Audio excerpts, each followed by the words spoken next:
I was wrong. At best, Trump is worse than useless. With Israel's attack on Iran, the world careens into an era where nuclear nations are destined to die. By me, Matthew Alford. Early in 2025, I hoped I might abandon this blog.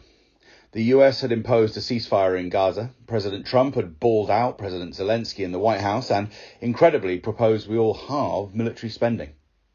In the run-up to spring, there was a sliver of optimism. This summer, though, the worst years ever remains the best-named international relations site on Substack. It's true that Trump may have been bounced into boasting over Israel's Friday the 13th strikes on Iran because he didn't want to admit that Prime Minister Netanyahu drives events.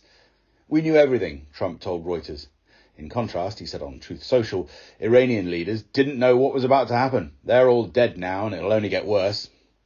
It's likely that Trump wanted US-Iran negotiations to go ahead today, hence him saying after the strikes that they were still on.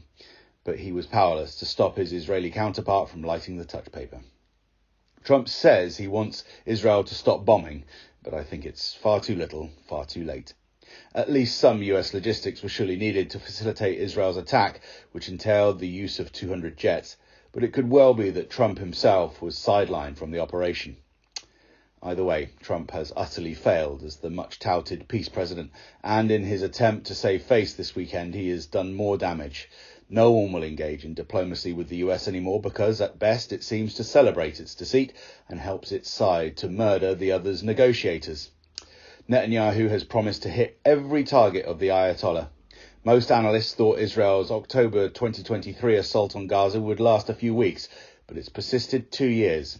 With Netanyahu smelling blood after Gaza, Operation Grim Beeper, and the toppling of Syria's Assad, the Israel-Iran war will surely be no different.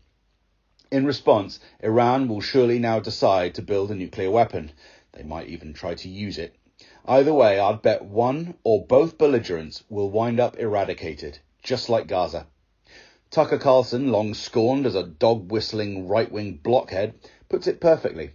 The real divide, he says, isn't between people who support Israel and people who support Iran or the Palestinians. The real divide is between those who casually encourage violence and those who seek to prevent it, between warmongers and peacemakers.